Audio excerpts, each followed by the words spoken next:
สบายดีทุกคนจากสวิตตอนนี้พวกเขากำลังจะเดินทางกลับเนาะวิวงามแหงก็เลยอยากถ่าย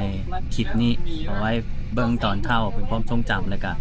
อยากให้ทุกคนเห็นวิวงามๆเป็นน้ำกบทุกคน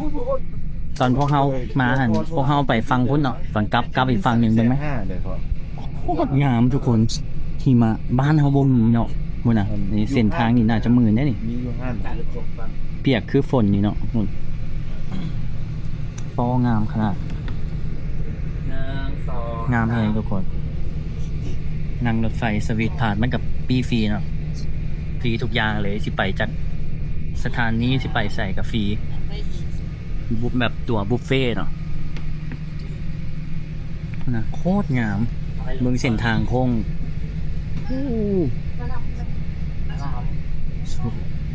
งามแม่งทุกคน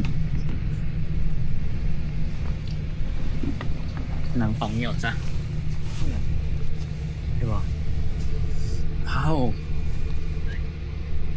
ให้ทานตอนให้ทานเห็น โบมีแต่อันนึงโดดประมาณอันไหนพ่อ ตอนตอนให้ทานเห็นหิมะครั้งแรกเป็นยังไง โอ้ว้าว คือเฮาเนี่ยบ่ ไปคือกันแล้ว ใช่ป่ะบอกเพลงคือกันไปเนาะทุกคนเนาะ แต่กูจื้อตั้งแต่กูเห็นกี่บ้าครั้งแรกตอนปีเด้อตอนกูอายุ13 ปี เห็นอยูนอันนั้นคือเมกา อ ดิ เมริกาพอเห็นพี่มาครั้งแรกมันเป็นยุคเกาหลี เพราะว่าอยู่เกาหลีไอ้ลิก ดีใจแท้ ฟิวเฮาป่ะอ้าปากคือกันบ่ ลองเอามาชิมอีกนะ แสดงว่าเป็นกันทุกคนเนาะทุกคน เป็นอะไรบ้าง ก็ไปตื่นเต้นคือกันเมืองแม่วิวโคตรงามขนาดเห็นแต่อยู่ในหนังเนาะอยู่ในหนังอยู่ในเพลงบ่หรือว่าอยู่ในเกมสินะโอ้ สารได้หนาวนะ คุณน่ะต้นไม้ แต้มของน้องสิว โอ้โห ฟ้าสลบตกงาน ว้าวเห็นบ่งานกับเจ้าจะมีควันออกเนาะฮีตเตอร์ตัวนั้นไอ้ฐานมันบ่มันควันออกกันบ่ เขาจุดควันเข่าดังไฟแค่ดังมันฟื้นนะ อ๋อ ให้บ้านอุ่น ผมมึงไปซีเด้อขึ้นจากอินเทอร์เกนเมือง พอดีที่ฮอดอินเตอร์เกนนั่น3:40เด้เดี๋ยวมัน 10 ร นา ถ ทีมั้ง โดยอีก20นาทีเด้รถไฟเขาเจ้าจะมีอันนี้บอกนะทุกคนคักเด้อ เอาไปได้ทายไปเลยคนบอกกล้าทายนะคนคิดว่าเขาเล่นงาม ให้ฐานมาจากสวิตจากเทื่อล่ะ เธอที่สอง เทื่อที่สองเป็นเมือง แรกไปซื้อแมท อ๋อ คล้ายๆนั่นนี่แหละคล้ายๆนี่แต่ซื้อแมทเป็นหมู่บ้านของเขาแล้วอยู่ในเทือกเขาแคมป์เขาอันนั้นเมตาฮอนนะ อ๋อ แต่ว่าแบบว่ารถใส่น้ำมันนี่เข้าบ่ได้ต้องขี่กระเซ้าขึ้นไปต้องขี่รถไฟขึ้นไป ก็ตอนนั้นบ่ได้ซื้อสวิตพาร์ตี้ บอกไว้ซื้อมาแต่เมืองเดียวเซอร์แบตบ่ได้ซื้อสมิธครับขับรถมาจอดไว้หั่นมื้อละชั่วโมงละ2ดอล โอ้ค่าฝากรถชั่วโมงละ2ดอล ไปเนาะ2ดอลแต่ว่ามื้อนึงนี่ม่วนใจเป็นมื้อว่ามื้อนึง15ดอลนี่แหละหรือว่า10ดอล บุฟเฟ่ต์อันโตอัน แม่น ตัวกระเซ้าขึ้นไป บ่เฮาจ่ายตัวกระเซ้าขึ้นไปประมาณ30ดอลที่บ่ โอ้แพงนะ แพงอยู่ได้แต่ว่าค่าจอดรถหั่นก็มื้อละ10ไปแพง แต่ แต่มันก็เสียค่าน้ำมันเนาะคันมาเองคันมาเที่ยวอันนี้ต้องสวิตผ่านแหละ แม่น คุ้มสุดแหละ แม่นแต่ว่าคันถามมาอันรถหั่น พอมา ก็เฮาก็ไปเสบียงได้ แม่น เราต้อง เสบียง เสบียงได้ง่ายไปหลายพอนได้ ประหยัดไปเนาะ แต่ว่าสวิตพาสนี่ ถ้ามันลงต่ำเลย มันก็ง่ายแหละสวิตพาส มีสโลแล้ว มันบังคับให้ซื้อทางอ้อมน่ะเนาะ แต่ว่าคันมาหลายคนก็คันบวกขึ้นมาแบบซี่นะจะบ่จำเป็นสวิตพาส แม้นแต่ว่ามองท่องเที่ยวมันต้องนั่งรถไฟดิเห็นปะมันรถมันไปบ่ฮอด แมนขนาดจุดงามๆ อ่า น้ำตกจังซี่ มันต้องเสียเงินซื้อสวิต น้ำตกจังซี่ฮันได้มาแล้วอะนะ นั่นแหละนั่นนะโอ้งามขนาดโคตรระหว่างทางเนาะคุณเนาะคุณฝั่งนี้ก็งาม แต่ว่าสโนลังกง สโนว์ตกปานฝนเลยเปียกบ่ได้แฉะบัดนึงบ้านเฮาบ่มีเนาะมันก็ตื่นเต้นแหละทุกคน ทำก็ตื่นเต้นก้มแห้งขี้หนาวเนาะหนาวได้หนาวว่ะ ตอน เย็ ที่ น มี จริ สอง ง เปิด ดีแต่ว่าใส่ถุงตีน2สั้นได้นี่ น้ำต่อ จริงอยู่ก็ออกเป็นนอกนี่ต้องใส่ถุงมือแล้วก็เอาหมวกอันนี้ปุ๊บ เป็นฮัสโลแม่จังบ่เคยกินโคตูเป เมืองมันจะมีแม่น้ำแบบนี้ทุกคน โอ้งามขนาดฟีลแบบอกหักแล้วเปิดเพลงฝรั่งนะไอ้เด้อ หนังแบบเห็นอยู่ในหนังอะนะ เป็นฟีลแบบ lost หรือว่าเป็น loser สินะ คันมือเดี๋ยวฟ้าแจ้งๆหันหน้ามันสิเป็นสีคุ้นๆขาว ว่า เอากับ คือเมื่อวานนี่เนาะ สีคุ้นๆขาวน้ำสวิตเป็นนั่นแหละ อืม มาจากเทือกเขา แอลมันบอกมันไหลมาแต่ตัวเขาขึ้นอยู่เทิง แม่น ก่อน แม่นแม่นแต่มันจะขาวๆคุ้นๆ เชิดเขาแอลนี่สูงที่สุดในยุโรปเนาะตัวเขาขึ้นไปเมื่อกี้ยาว มันยาวแหละแล้วตัวเขาขึ้นไปในสูงที่สุด อืมก็แอลส์ตัวเขาขึ้นไปเมื่อกี้เชิดเขาแอลส์ได้ยินแต่สื่อ สายภูเขาบ้านเขากับสายภูเขาควยวันนั้นนะ สูงที่สุดเนาะ สายภูเขาควยเนี่ยมันยาวเลยสายภู อื เขา ม ควย อืมฮอดลองซานฮอดนั่นใช้สมบูรณ์ มัน เลย เขาสายภูเขาห้องสายภู อืม สายภูเขาแอล โอ้วิวนี่ว้าวเมื่อวานกับว้าวอีกแบบหนึ่งมื้อนี้กับว้าวอีกแบบหนึ่ง แต่เด็กงามเนาะ ไอซ์แลนด์งามจังสิบอกคนละฟิล ไอซ์แลนด์มันดิฟ มันดีฟกว่านี้ งาม แต่ว่าจะเห็นเป็นวิวรถเนาะ โบมีงานมีตึกหลายแต่ว่าแบบดิฟ ดิบแบบ ดิฟแล้วแบบ มัน งาม คนยากจะเข้าถึง แม่ ความหมายดิบมันเนาะอันนี้แบบ อันนี้นี่เข้าถึงง่าย มหาชนเนาะ มีรถไฟมีอย่าง อื ที่ ม นะ สะดวกสบาย ยูไอแซนขับรถอย่างเดียวแล้วเจ้าต้องหู้กด โอ้ ต้องเตรียมต้องอย่าง ไอซ์แลนด์กับเมืองหิมะเลยเนาะไอซ์แลนด์ดินแดนแห่งหิมะ มันเป็นเกาะเลยมันเป็นเกาะอยู่แถวโคโลกเหนือคน เออ มันสื่อกับนอร์เวย์คนไอซ์แลนด์นี่นะไอซ์แลนดิกของว่าไอซ์แลนดิกมันมาจากพวกนอร์เวย์สแกนดิเนเวียน อืม เบื้องกำบันเขานะ อืม เป็นพวกซาว สุ ไว ภาพบุรุ คิ ษ งบรรพบุรุษเขามาจากนอร์เวย์กลุ่มพวกเดนมาร์กนี่สินะแบบสวีเดนสินะ สวีเดน แต่อัน พว นี้ กนี้เขาห้องว่าไวคิงพวกนี้เขาห้องไวคิงเป็นพวกที่แบบออกเนื้อหาป่าหาโอกาส อืม แล้วเขาจะไปพ่อเกาะนี่ แล้ เขา ว จะ แล้ ไป ว สร้างเมืองเลยสร้างเมืองเลย แต่ว่าคนเขากับข่าวคล้ายๆกันต่างแต่พันธุ์เนาะนั่นบอกชนเผ่าว่าง่ายๆถ้าเป็นชนเผ่า แอนส้นเผาคือเฮาล้าวลุมสิเนี่ยเขากับคนข่าวกับข่าวมืด อืมตากับต่างเนาะ ยีดเขาเอิ้นยีนเซลล์อัน พวกข่าว คนน่ะนะ แอนคล้ายๆกันเมื่อแหละยุโรป เนาะ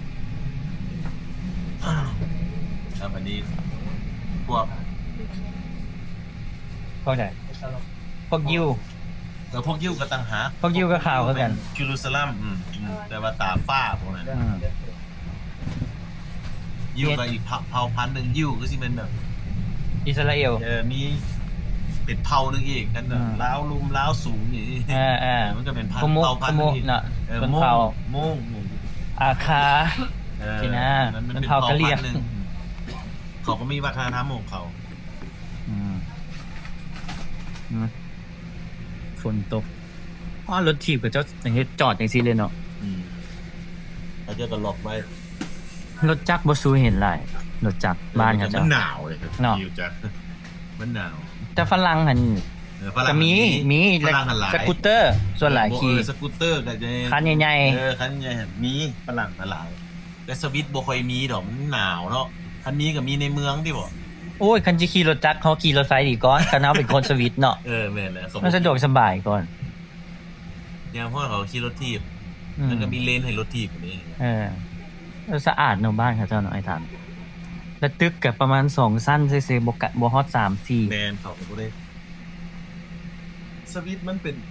ประเทศมันออกแบบมาให้ท่องเที่ยวอยู่แล้ว แต่ว่าอันเฮือนกับเจ้านี่เฮ็ดใส่อันกันหิมะบ่ แมน เฮ็ดแบบคืออยู่อเมริกานะ ประกอบใส่ แม่นล่ะ แล้วก็มีฮีเตอร์ แม่น ทุกหลัง ประมาณนั้น แต่ว่าเมืองหนาวไปสิตัวต้องไปเทียบเงินนี่ต้องไปเทียบแถวๆนิวยอร์กพวกบอสตันพวกมินนิโซ อันนั้นก็ ตา หนาว สิ เนาะมินนิโซตา ค่ายอันนั้นเนาะเมืองหนาว อืม ค่ายฟลอริดากับโบปานไหนใช่ไหมฮ้อนเลยเนาะ อืม เขาก็บ่ได้ใส่แบบทึบปานนี้ อันนี้แต่ละบ้านนี่มีอันนั้น ฮีเตอร์ มีฮีตเตอร์แบบว่าบางเทื่อก็มีเตาไฟ อ๋อ ในบ้าน ที่ว่า โฟดังฟืน เอาฟืนใส่ แมน เบิ่งหัวอันนี้กับเจ้ารถไฟก็ต่ำหนึง เออกัน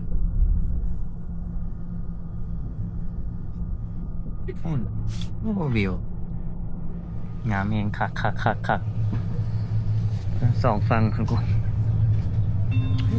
แหมคอไปกินหวานใส่เมื่อกี้และอันเป็นอย่างน้ำดื่มของเจ้าคือกินได้ น้ำแทบนะ อ่า แทบเพราะว่ามันกรองมาแล้วแล้วก็แบบว่าเขากรองมาแล้วให้ประชาชนนะ โอ้ แล้วแบบ เขา ว่าก องมาแหละ แบบส่วนลายแบบ กองมาสะอาดแหละ แมนแล้วก็น้ำเขาแรงน้ำเขาอะนะ อืม มันน้ำบาดาลแล้วเขามาขาเสื้อมาผ่านนะเขากรองมาแล้ว โอเบิร์ด ส่วนลาย เวลาจะของ เนกาคือกันเนกากะ แล้วก็กินได้ก็ กิ กัน นได้ เรื่องอื่นนี่หูดี เขาเจ้าของมาแล้ว อืม แต่ว่าบางเมืองแบบนี้ อ่า บางเมืองที่ว่าพวกบางเมืองทุกๆนี่นะเขาก็บุกล้าเสือแบบย่านทอขี้เหงื่ออย่างเงี้ย อืม เขาใจว่าย่านเถื่อมันขี้เมียง อ่า ใบไหล บางเมืองมันนั่นเองบางเมืองมันนั่นทุกข์อะนะ อ่า กับบุกล้ากิน เออ อเมริกาแต่ว่ากับรัฐบาลก็ย่างยืนมากินได้ก็ได้บอกญี่ปุ่นนี่สิพวกประเทศ แต่ว่าตัวนี้มันซัวก่อนบ่กินได้ ได้ เลย ตัวสวิตนี่ซัวแล้วฟินแลนด์ไอซ์แลนด์แห่งบักคาซา ไอแลนด์แล้วครับไอแลนด์ฟินแลนด์ น้ำมันแซ่บ เนาะ น้ำแร่ธรรมชาติเลยนะทุก วิว บอลเป็นน้ำแร่ธรรมชาติ อืมน้ำแร่บ้านเฮามีบ่วะอยู่ลาวมีบ่วะมีเนาะบ่มีน้ำแร่บ้านเฮา น้ำแร่มาจะน้ำน้ำแบบว่ามันผ่านมาจากภูเนาะสินะมันก่องมาผ่านสั้นหินหลายๆ เอาแล้วมีคนไปเหี่ยวใส่ได้ไหม โอ้ไปยื่นขึ้นไปเยี่ยวทั้งภู ซัดสมุด แต่ว่าเขาก็มากอง มากองอีก มากองอะไรรัฐบาลเขาก็มีแบบ มี ก่อน เครื่ ที่ อง ปล่อยให้เขาประชาชนน่ะนะก็เครื่องกองแล้ว ขนาดน้ำใส่ล้างถ้วยล้างจานแต่ยังสะอาดเนาะ แน่ กินได้เลย กินได้ คักเว้ยทุกคนประเทศพัฒนาเป็นจังซี่เนาะ ขึ้นเจนไหนจะขึ้นไปเต้นคิดเต้นขึ้นไหนวะเครื่องขึ้นยากโอ้ยแกเครื่องเรียบร้อยแล้วถ่ายกูดู ใส่สลิป อยากฟีลว่าแก้ออกเบิร์ดนั้นไม่สิเป็นยังไง เขาก็จะฟิวคือกันเลย สูงสุดเท่าไหร่ อยู่จุดสูงสุดโอ้มันก็หนาวเลยฮะ ในคลิปก่อนน่ะเดี๋ยวก็จะขึ้นในเบิง แบบมันหนาวเลยแล้วก็ลม11องศาหั่นนะ อ่า ถ้าลมตีแนวนั้น-11หั่นนะมันสิกลายเป็น-20ความรู้สึกหั่นนะ ความ ลบ11องศาเลยสมัยเต้น ลบ11ถึงแล้ว บ่อัน ลบ4 บ่ feeling ลบ11นะ 11 feeling -11ประมาณนี้ ลมในเลยเนาะมันมีลมเนี่ย มึงอยู่ประมาณ2นาทีนี่ตายเลย เต้นประมาณ40-50วิแหละ ที่50ปียิงสั่น ประมาณ1 นาทีไปจากเดินยางออกไป โอเค1นาทีโอเค โบเจสลิปเลยว่ะโซกุนไปนะแต่ผมตัวต้องพินหน้ามา เอาก้นลงแต่ใส่บะเหรอเอาตะก้นมาเกลง มันก็คือสิบ่เห็นอยู่แล้วนะเพราะมันทำมันรุดเข้าไปในนี่มันโคตรเนาะแก้สูงแบบว่าก็คือสิบ่เห็นนะมันรุดเข้าไปในเนาะ ถ้าดูหนาวบ้านเฮากันยังโหดที่ตายเลยอันนี้มาหิมะอีกโถอ๋อจีฮอดเลยได้นี่เธอละเกนไป อีก2นาที เนาะวิวคักขนาด สวีดีมอกับหลายๆคน เนาะ มอกับหลายๆ ต้องมา ทั่วโลกเลย เหมาะเลย มอกับอาม่ามอกับ พาเมพาอย่างมากก็ได้สินะเป็นลูกแฟมิลี่เอาเป็นลูกน้อยก็มาได้มันสะดวกเลยเห็นป่ะ แต่ว่ามันจะแพงสวิตพาด แท้มันแพง